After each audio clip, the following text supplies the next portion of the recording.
Bonsoir, Sentinelle Consolation Divine. Bonsoir, chers internautes. Bonsoir, frère Mario. Bonsoir, Madame Pasteur Dieudonné. Et nous sommes contents pour nous saluer tout le monde à la Ronde Badet et nous allons partager ensemble point ça. Donc, avant même de parler de la famille, nous allons voir ensemble, chers frères et sœurs, donc l'adoption de l'homme par l'Éternel. Donc, comment nous fait entrer dans la famille, bon Dieu, avant même que nous parlions des familles, pas nous sur la terre à proprement parler, nous allons regarder comment bon Dieu introduit nous dans la famille. Donc, pour nous capables de entrer dans la famille, bon Dieu, donc il y a la famille humaine, il y a la famille de Dieu sur la terre. Nous allons voir ensemble, chers frères et sœurs, amis dans le Seigneur, donc l'adoption. Donc, le module de l'adoption, bien la doctrine de l'adoption côté le sorti et qui ça nous guide pour nous faire avec ça. Pour Dieu bénir, ranger corps et nous pourrons parler ensemble. Et c'est vraiment important, chers frères et sœurs, avant même de faire prière pour la famille. D'accord, c'est bien ça l'objectif, prier pour les familles chrétiennes. Prier pour les familles chrétiennes à la gloire de Dieu. Mais juste avant, nous allons voir quelque chose de très important pour nous aider sur la voie de la famille, bien sûr la voie familiale. Chers frères et sœurs, nous allons voir ensemble bien rapide. Chers frères et sœurs, dans le domaine de l'adoption, donc il y a deux types de fils. Il y a deux types de fils. Il y a le fils naturel, ou bien le fils biologique, c'est-à-dire les petites moins. Ok, petite moins, donc c'est le fils naturel. Le mot grec est teknon. Il est traduit par enfant. L'enfant est engendré par son père. Ok, l'enfant est engendré par son père. C'est le fils naturel. L'enfant entre dans une relation vitale avec son père. Et c'est ça qu'on appelle le fils naturel, mes frères et sœurs. En grec, c'est teknon qui signifie enfant. Donc, mes frères et sœurs, il est bon pour nous aller plus loin et puis devant nous parler. Donc, comment ça fait? Donc, deuxième type de fils, c'est le fils adopté. Il y a le fils naturel, il y a deux sortes de fils. Il y a le fils naturel, c'est engendré par son père, il y a une relation vitale avec son père. Mais deuxièmement, il y a le fils adopté. Le fils adopté en grec, c'est ios. Il traduit par fils. Donc, teknon doit dire traduit par enfant et ios traduit par fils. Le fils est adopté par son père. Le fils entre dans une relation légale avec son père. Regardez bien, mes frères et sœurs. Donc, dans la question d'adoption, donc lorsqu'on adopte quelqu'un, regardez bien. Donc, il y a deux types de fils. Il y a le fils naturel qui a une relation vitale avec son père, qui traduit par teknon. Il y a aussi le fils adopté qui traduit par ios, toujours en grec, qui signifie, à proprement parler, fils. Mais ça, l'enfant a une relation légale avec son père. C'est-à-dire que dans la première phase, c'est parce que c'est moi-même qui fais petite là, qui fait c'est petite moi. Et dans la deuxième phase là, donc moi il y a un petit monde que moi-même il pas des parents ou bien des parents tout, mais parents pas qu'à prendre soin livrer ba moi-même adopter laisser un papier légal qui dit c'est moi-même qui papa ti moun ça, mais c'est pas dans ceinture les sorties, c'est pas moi-même qui coucher avec une fille qui fait, mais c'est pas moi ou pas moi par adoption, par légalité. Donc c'est deux types de fils qui gagnent. A tout cas un petit monde, les pas petit tout qui sorti dans mais c'est petit tout par légalité. Amen, c'est ça qu'on appelle adoption. On va avancer pour comprendre. Donc, nous-mêmes, est-ce que nous sortons dans Saint-Dieu, mon Dieu? Et non. Donc, c'est vous dites ça, nous sommes des fils adoptés dans la famille de Dieu. Amen. Gloire à Dieu. Est-ce qu'on va dire Amen? Donc, nous sommes des fils adoptés dans la famille de Dieu. Écoutez bien, mes frères. Chaque croyant est à la fois enfant de Dieu et fils de Dieu. Oh, qu'est-ce que cela veut dire là? Cela veut dire. Donc, tout croyant, tout le monde qui croit en Jésus-Christ, ou à la fois enfant de Dieu et fils de Dieu. Écoutez bien, mes frères et sœurs. comment être l'enfant de Dieu et comment être le fils de Dieu. On a loué ensemble. Regardez, mes frères et sœurs, on devient enfant de Dieu par la régénération. Écoutez bien, mes frères et sœurs, j'aime parler de la régénération. J'aime parler de ce mot. J'aime parler de ce mot qu'on appelle donc la régénération. La régénération, c'est le fait de renaître. Donc, lorsque vous coupez un pied banane, ou elle sortit l'autre créole, ou les bananes mourir, les baillons l'autre créole, et ça, et banane régénéré. Donc, la régénération, c'est le processus par lequel le Saint-Esprit de Dieu travaille l'intérieur de l'homme pour le Calvin soumettre à la loi de Dieu. On appelle ça régénération faite une deuxième fois. Amen. Avoir une nouvelle naissance. C'est l'objectif de la régénération. C'est former une nouvelle créature. C'est ça qu'on appelle la régénération. Écoutez bien mes frères et sœurs, on devient enfant de Dieu par la régénération, par la transformation de l'homme intérieur capable de soumettre à la volonté de Dieu. L'homme qui était mort spirituellement est restauré à la vie par Dieu. Il est né de Dieu. Jean 1, le verset 14, Jean 3, le verset 8.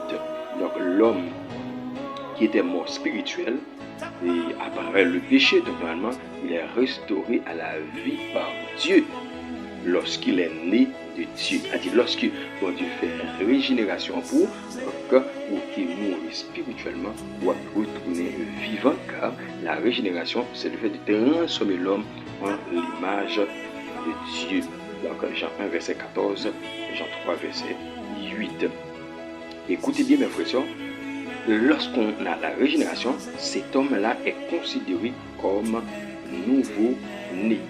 Il a besoin du lait spirituel et pur afin que par lui il croisse pour le salut. Ça veut dire quoi? Donc lorsque vous êtes enfant de Dieu, c'est-à-dire vous êtes né de l'esprit, vous êtes né par l'esprit de Christ, donc normalement on est un enfant. Il faut qu'on vous enseigne les rudiments du salut afin que vous soyez donc sauvés, afin que vous aurez la vie éternelle. 1 Pierre 2, verset 2. 1 Pierre 2, verset 2. Donc voilà, il faut nourrir le nouveau-né afin qu'il croisse. Il faut nourrir le nouveau-né afin qu'il croisse. Donc normalement, on entre dans le processus de la régénération pour devenir enfant de Dieu. Amen. Pour qu'avenir, petite, bon Dieu, pour entrer dans la régénération. C'est première façon on adopter. Première façon bon Dieu adopter notre famille, c'est par la régénération pour le faire nous une petite, bon Dieu. Deuxième façon bon Dieu adopter, faire l'adoption. Donc c'est nous une petite bon Dieu. On devient fils de Dieu par l'adoption à proprement parler. Donc ça veut dire qui ça? Donc, bon Dieu pourra le faire, il y a un pacte. Écoutez bien, il a dit, l'homme qui était en dehors de la famille de Dieu, parce qu'il était enfant du diable, est adopté dans la famille de Dieu. Romains 8, verset 15, Galates 4, verset 5. Écoutez bien, chers frères et sœurs. Donc, bon Dieu, nous-mêmes, nous sommes en dehors de la famille de Dieu, parce que donc, nous sommes petites Satan et Satan te prend autorité sur nous. Donc, pour te dominer nous. Dans Romains 8, verset 15, Galates 4, verset 5. Donc, normalement, nous sommes en dehors de la famille de Dieu, mais par l'adoption. Amen. Dieu nous a retourné dans sa famille. Cet homme est considéré comme le fils héritier. Ok, nous sommes héritiers de la vie éternel. Il est sujet à la discipline de son Père. Hébreux 12, verset 5, verset 11. Et il joint pleinement des privilèges comme fils et héritier. Romains 8, verset 17. Donc, je dis, autant que l'héritier est un enfant, il va quelqu'un droit les jouir. Mais automatiquement, donc, quand héritier, fils là, il vient de maturité, maintenant, il est capable de jouir de ses pleins droits. Vous savez, chers frères et sœurs, ou enfant de Dieu, pour que j'aime carré fils. Un enfant, c'est un petit monde, donc normalement, qui peut capable faire la caillou pour mais un fils, c'est un monde où est caractère papa dans lui. Oh, monsieur agit même avec papa. Oh, monsieur, il a même tempérament avec papa. Monsieur, il est sérieux même avec papa. Ça, c'est le fils. Dès que vous commencez le fils là, dans le monde, c'est qu'il commence à gagner maturité, chers frères. C'est important. Alléluia, c'est important. Donc, il commence à gagner maturité automatiquement. Ouais. Donc, dans lui, commencer un caractère pas. Il est important de souligner que dans cet exposé-là, donc, les termes masculins employés ne veulent pas du tout exclure les femmes. On peut le dire en remplaçant les termes masculins par les mots une enfant, fille et femme. Voir 2 Corinthiens 6, verset 18. 2 Corinthiens 6, verset 18. Côté des chers frères et sœurs, il est important de souligner donc, la notion d'adoration avant même de parler de la famille, avant même de prier pour la famille. Donc, nous devons faire face avec ce mot qui est important, qui montre comment normalement Dieu s'est arrangé, chers frères et sœurs, pour nous intégrer, amen, dans sa famille au moyen de l'adoption. Au moyen de l'adoption, chers frères et sœurs. Donc, il est important donc, pour nous comprendre ça.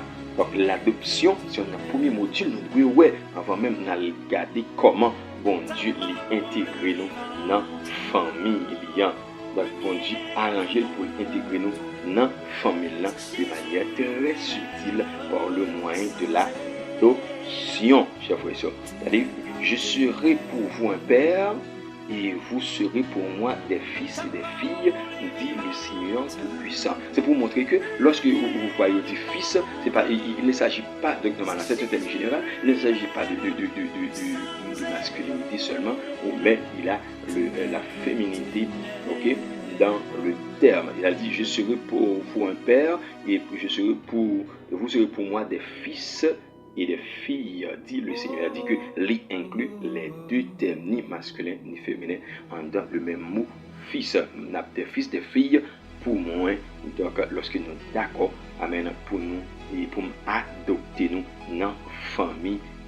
Écoutez bien, mes frères, on a regardé la définition du mot adoption. Pas oublier, nous avons parlé de 2 types de fils, le fils naturel et le fils adopté. Nous avons parlé de enfant, donc qui c'est le fils naturel, donc ou un enfant de Dieu, donc normalement par la régénération, et ou un fils de Dieu par adoption, ou un enfant de Dieu par régénération, c'est-à-dire c'est lorsqu'il a vous transformé, ou un dans bon Dieu, ou un enfant de Dieu, ou un fils de Dieu par adoption, c'est-à-dire que vous intégré dans la famille bon Dieu par adoption.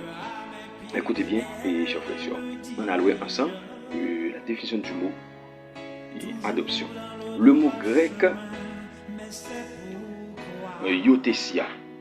Le mot grec iothesia est composé de 2 mots, fils et maître. Ça veut dire c'est Ios et puis Yesia. Ios et Yesia, 2 mots, Ios et Yesia. Donc, Ios, c'est pour fils, Yesia, c'est maître. Ça veut dire mettre quelqu'un comme fils. C'est ça, ça veut dire mettre quelqu'un comme fils. C'est l'adopter.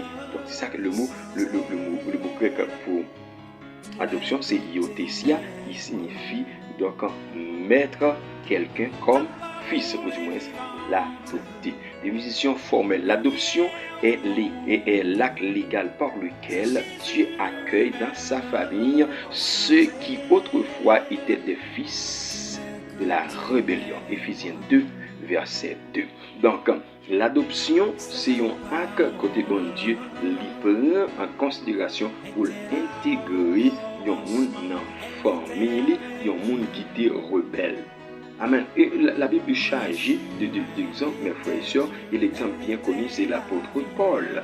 Et chers frères et sœurs, sur la route de Damas, Dieu l'a fait frapper et Dieu l'a intégré dans sa famille non seulement, amen, par la régénération, mais aussi par l'adoption, car Paul n'était pas seulement juif, Paul était un païen. Amen. Donc c'est comme je pourrais dire, donc les fils naturels, c'est Israël de Dieu, et les fils adoptés, ce sont les autres nations. Amen. C'est ça qu'on appelle et qu'on voit à travers la doctrine de l'adoption, chers frères et sœurs. Éphésiens 2, verset 2. Donc nous étions tous, amen, des enfants rebelles, donc errants. Amen, comme des brebis, mais Dieu, dans son amour, nous a adoptés dans sa famille, de manière à ce que nous devenions, amen, son fils adopté. Usage néo-testamentaire du mot adoption.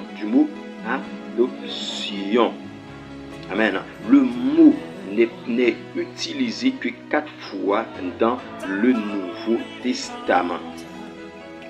Oui, donc, usage néo-testamentaire ou bien usage dans le Nouveau Testament du mot adoption. Regardez bien, mes chers frères et sœurs, c'est important.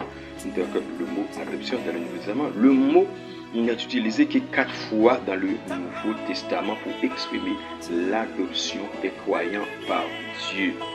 Amen. L'adoption des croyants par Dieu n'est pas utilisé que 4 fois dans le Nouveau Testament. Donc, c'est pour montrer que comment donc lier dans le Nouveau Testament. Dans Éphésiens 1, le verset 5, il est écrit: la source de l'adoption est la souveraine prédestination de Dieu. Donc, Éphésiens 1, le verset 5, nous ayons prédestinés dans son amour à être ses enfants d'adoption par Jésus-Christ, selon le bon plaisir de sa volonté. Donc, c'est comme ça, donc normalement, nous vîmes enfants de Dieu par adoption. C'est le verset 1, verset 5. Donc, c'est Jésus-Christ qui nous a cadeauté, amen, cette faveur d'être enfants de Dieu. Donc, 2. Les bénédictions de l'adoption se trouvent en 2 passages. Romains 8. Donc, est-ce qu'il y a des bénédictions donc, dans l'adoption? Oui, chers frères et sœurs, il y a des bénédictions dans l'adoption de Dieu. Dans l'adoption de Dieu. Donc, comme je viens de lire dans Romains chapitre 8, chers frères et sœurs, verset 15 à 28, à 18, verset 15 à 18, qui dit: et vous n'avez point reçu un esprit de servitude pour être encore dans la crainte, mais vous avez reçu un esprit d'adoption par lequel nous crions Abba Père. L'Esprit lui-même rend témoignage à notre esprit que nous sommes enfants de Dieu. Or, si nous sommes enfants de Dieu, nous sommes aussi héritiers de Dieu et co-héritiers de Christ. Si toutefois nous souffrons avec lui, afin d'être glorifiés avec lui, j'estime que les souffrances du temps présent ne sauraient être comparées à la gloire à venir qui sera révélée pour nous. Donc, nous avons donc un grand espoir donc, avec l'adoption. C'est comme quoi, c'est pas n'importe monde qui adopté un monde. C'est un monde qui a capacité pour le prendre soin. Il y a un monde qui est capable d'adopter un petit monde. C'est l'État. Si vous adoptez un petit monde, vous n'avez pas de moyens, l'État n'est pas d'accord à adopter parce que vous n'avez pas capable de prendre soin. Il y en a de même, mes frères et sœurs, Dieu a la capacité. Donc, normalement, de prendre soin de nous. C'est la raison pour laquelle Dieu a choisi de nous adopter. Amen. Par sa grâce. Donc, écoutez bien, lorsqu'on est adopté, la libération de la crainte. Romains 8, verset 15. Donc, normalement, nous pas toujours un esprit de servitude, non, abattement et de la loi. Galates 4, verset 5. Nous sortis en bas jour lorsque Jésus-Christ l'a adopté nous. Le don du Saint-Esprit qui nous rend témoignage de Dieu, qui nous rend témoignage que Dieu est vraiment notre Père. Romains 8, verset 16. Galates 4, verset 6. C'est-à-dire que lorsque Dieu nous a adoptés, les libérer de la crainte, pour nous connaître, bon Dieu nous lié, et c'est papa nous tout bon, la prend soin nous, de la loi, qui m'a pied nous, qui fait nous connaître totalement, il a lapidé nous. Et deux, donc, le don du Saint-Esprit, c'est une plus grande bénédiction, amen, qui est adoption en beauté, qui, par nos témoignages, qui vous dire vraiment notre Père. Et en troisième bénédiction, c'est que l'héritage, Romains 8, verset 17, verset 17, sous la ouais, c'est ça le dit. Donc, nous sommes enfants, nous sommes héritiers. C'est petit bon Dieu, nous héritiers, tout ça, bon Dieu, gagné, Galates 4, verset 7, de la gloire à venir, la gloire qui est pour finir. Donc, nous-mêmes, nous avons héritier là-dedans, Romains 8, verset 18, qui est la rédemption de notre corps, Romains 8, verset 23. Donc, qui c'est rédemption corps, nous, a dit, nous qui pour ressusciter. Amen. Seulement adoption, amen, li fait un paquet de bagailles dans la vie yon croyant, dans la vie yon chrétien, amen, par Jésus-Christ. Donc comprenez bien mes frères et sœurs, la gloire à venir n'a participé là-dedans. Donc la rédemption de notre corps n'a participé.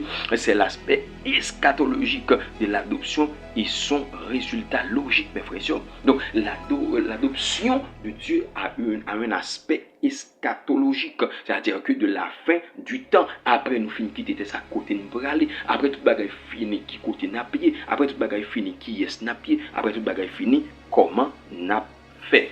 Ça c'est adoption qui répond avec ça. Dieu nous a adoptés lorsque nous sommes convertis à lui. Qu'il est bon Dieu adopté nous lorsque nous convertis, nous prenons Jésus, mettez dans la vie nous d'accord Jésus comme maître et sauveur nous, et nous d'accord pour nous marcher selon principe biblique, selon principe Christ là, mettez devant nous. À ce moment-là, nous sommes devenus héritiers. Mais la réception de l'héritage est encore future. Ça veut dire que donc, lorsqu'on reçoit le royaume de Dieu, lorsqu'on reçoit donc l'adoption, bon Dieu d'accord avec notre famille là, donc avantage, il y a venu joindre le bateau non, il y a venu joindre des kembe, et pour respecter les points, les véhicules, les lignes directives. Donc normalement, on va recevoir votre part dans la gloire à venir, on va recevoir votre part dans la résurrection de notre corps, on va recevoir donc normalement un esprit de pouvoir et non un esprit de servitude ou bien d'esclavage. Donc on va recevoir une forme de servitude de ça, mais on va recevoir l'esprit de puissance et de force pour marcher et faire tout ce que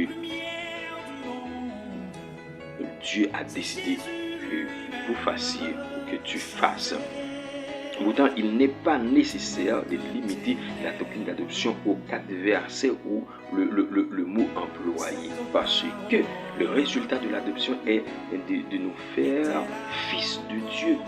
Amen. C'est de nous faire fils de Dieu. Tous les passages qui parlent du fait que le croyant est fils de Dieu expliquent la nature et les résultats de l'adoption filiale. Lorsqu'on parle de l'adoption filiale, de l'amour parental, les croyants sont appelés fils de Dieu, c'est-à-dire que c'est l'amour parental, c'est-à-dire un Dieu vraiment de l'amour parental véritable. 19 fois dans le Nouveau Testament, dont 3 apparaissent dans Galates 4, verset 6 à 7, un passage qui mentionne aussi l'adoption et qui a été traité ci-dessus, qui a été traité. Non. Partie nous avons parlé dans définition et dans usage néo-testamentaire, du Nouveau Testament du mot adoption. Chers frères et sœurs, il est important pour nous comprendre ça. Donc, nous venons faire partie de la famille de Dieu. Donc, par le biais de l'adoption, par le moyen de l'adoption en Jésus-Christ. L'aspect spirituel de l'adoption, mes frères et sœurs, on devient fils de Dieu par la foi en Jésus-Christ. Galates 3, verset 26, c'est par la foi, etc. Donc, cette foi est également disponible à tous, juifs ou païens. Romains 9, verset 26, Amen. Bon Dieu, il était voué Paul à aller pour prêcher juifs, mais il n'est pas d'accord, il tournait vers les païens. 2 Corinthiens 6, verset 18. Le Fils de Dieu est celui qui vaincra. Apocalypse 21, verset 7, un terme que les gens emploient pour exprimer un croyant en Jésus-Christ, amen, qui s'est lutté, amen, pour vaincre le monde, la chair, le péché, le diable. Amen. Le Fils de Dieu doit vaincre les 4 ennemis de l'homme. Les 4 ennemis de l'homme, c'est la chair, le monde, le diable, le péché, dans tous ses aspects. Et c'est ça. Dans 1 Jean 4, verset 4, on lire ça. Donc, le Fils, c'est celui qui vaincra, amen, les principautés, les forces des ténèbres, amen, par sa persévérance en Jésus-Christ de Nazareth. Parce que Christ est aussi Fils de Dieu, par nature, non par adoption. Cependant, lui-même, un terme Fils de Dieu est utilisé. Il est notre frère. Amen. Hébreux 2, verset 10, verset 11. A dit, Christ, c'est là que Christ est notre frère. Donc, Jésus est le Fils de Dieu de manière naturelle. Je nous sorte explique mais nous-mêmes, nous sommes devenus un Fils de Dieu, enfant de Dieu par adoption. Amen. Par adoption. Le Fils de Dieu procure la paix. Amen. Aspect éthique, amen, de l'adoption. Donc, depuis mon Dieu adopte automatiquement, mon Dieu de la paix. Amen. Il permet à ce que vous aimer et nous pour aider et nous sortir. Nous allons Matthieu 5, verset 44. Et nous manger s'il soif. L'eau pour le boire. Ils produisent du fruit. Matthieu 13, verset 39 et verset 26. Donc, à dire que l'enfant adopté doit produire du fruit. Amen. Il accepte la discipline de Dieu afin qu'il croisse de la sainteté et la justice. Amen. Lorsque nous prenons adoption, nous devons devenir des enfants disciplinés. Amen. Qui ont grandi en sainteté, en justice devant le trône. Hébreux 12, verset 6. Et c'est là, mes frères et sœurs, l'important pour nous comprendre donc la dimension de l'adoption, la dimension spirituelle de l'adoption, c'est que Dieu a fait de nous, ça nous pas même espérer, ça nous même penser nous taper. Et c'est peut-être ça, chers frères et sœurs, Marie Saint-Dieu. Donc normalement, pour montrer mon Dieu, il était bien adopté. C'est pour pas ingrat, c'est ça. Donc nous venons véritablement, une petite beauté, il dit Jésus passe sur la terre, il pas péché, il délivre le monde, il guérit le monde, il aide le monde, il soulage le monde, il libère le monde. Mais nous-mêmes, si nous venons entrer dans la famille, bon Dieu, donc le Saint-Esprit fait de même, Jésus fait de même, le Père, amen, nous devons suivre des races familles, amen, peut-être ça, à souhait, le matin ça, donc pour prendre forme, bon Dieu, pour capable de s'assembler avec famille, bon Dieu. N'apprêtez là, chers frères et sœurs, que la paix de Dieu vous soit multipliée. Nous allons prier pour les familles, à la gloire de Dieu. Éternel, Dieu Tout-Puissant, notre bon Père Céleste, toi qui dis la chose arrive, qui ordonne et elle existe. Nous te supplions pour ta grâce, pour ta grande bonté, pour ta longanimité. Nous te supplions pour ta faveur, pour ton amour, pour ta puissance, pour ton autorité. Nous te supplions, tendre Père, donne-nous ta faveur, donne-nous ta grâce, donne-nous